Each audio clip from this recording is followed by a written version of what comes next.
guess. She's in the guys' world. What are your thoughts on Michigan State? Well, we've only seen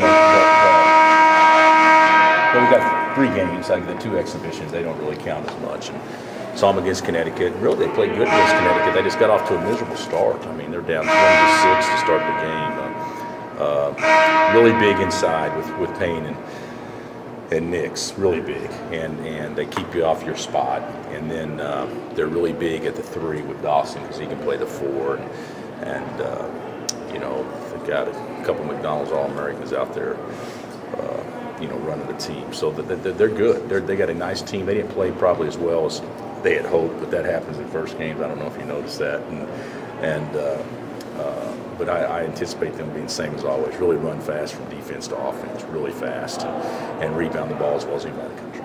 Will this be kind of a big challenge for Jeff and Perry, and if Kevin comes back and those big guys? Oh yeah, it'll be a big challenge for our whole team. I mean, I don't think you can say just the big guys, but Ben and Travis, big challenge getting on the glass and how we can slow them down when they come at us, because that'll be the biggest key of the game. How can we eliminate them getting easy baskets? You got to play Kentucky in this deal last year and see how you match up against a really athletic team.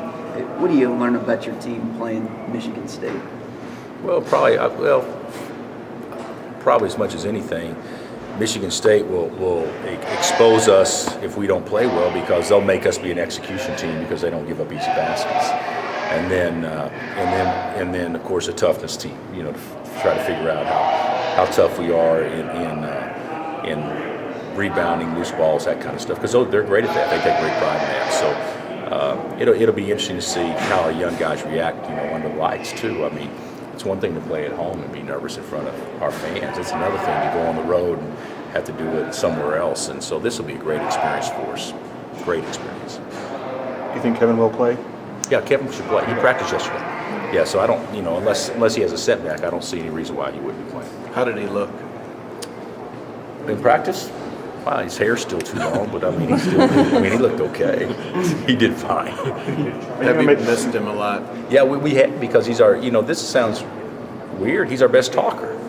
He can direct traffic from talking, and we're the quietest team, and that's going to get us beat. It's just how quiet we are, but he's our best talker, and he's also the most active. So sure, he's going to help us. Now physically, he only weighs 210 pounds or whatever, but still though, he tries so hard.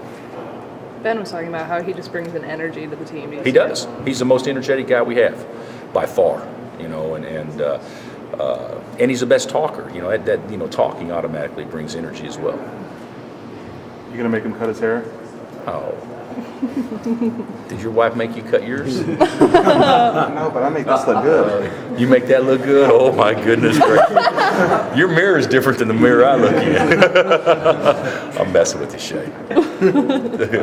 Is Dawson an impressive player? Yeah, he is, because he can post and he can beat you off the dribble, and he's a guard that can post. I mean, he's 6'8" or whatever. And yeah, I think he's very impressive. And he's already back from an ACL. Yeah, it's pretty impressive that a guy can. It's comparable to Brandon. Even though Brandon tore his, I think, had surgery. Was it the 1st of May or the 1st of June? I can't remember. It may have been the 1st of June. And he's back, but he was, back in a limited role. This guy's back. You knew he was full speed by the 1st of October. Of course, he probably had his surgery around the 1st of April.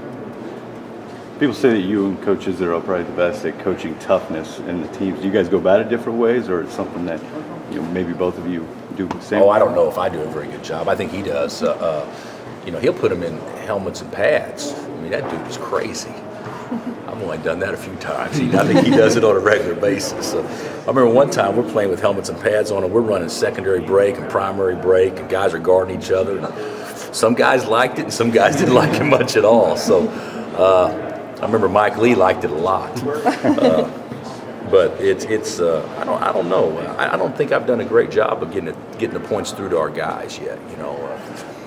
Toughness isn't about physical strength. I mean, that's a small part of it, but it's about not flinching. It's about going after every ball with 2 hands. It's about carrying out assignments when you just screwed up and you're worried about it. It's about thinking next play and forgetting what just happened. I mean, there's a lot of things that go into it, and we've got to get better at that. We've got to get better at that. Are you glad you're playing a tough team? I really am. I think all coaches wish you had another week or two to get ready because we don't have everything in. I mean, I'm sure if the thing about it is a coach, I don't know if you try to win every game, but I don't know if you try to win this game at the expense of that's not how you're going to play over time because you got to try to get better each week. It's different than football, I think, because you only have 11 or 12 games. But basketball, there's such a long season. You want to get better at what you do. So we may play them differently in February than we will today. I'm not going to change how we do things because if we do this already, I'm telling the kids that what we've been practicing doesn't work. And I'm sure Tom feels the same way because this is how we believe. But I think it's great to play a tough opponent. I really do. And even though look at last year, for the first 5 are Kentucky, Georgetown, UCLA, Duke. That would be probably too much for this team, but I think it'll give us a great gauge of where we're at. And certainly it'll help Michigan State as well. Jamari's finger bother him at all? Yeah, it wasn't as bad as I thought. I thought he ripped the nail off. He got a hangnail. There's a little difference in ripping a nail off and getting a hangnail. No, he hurt it, but he'll be fine. He'll tape it up. He'll be fine. Any landed?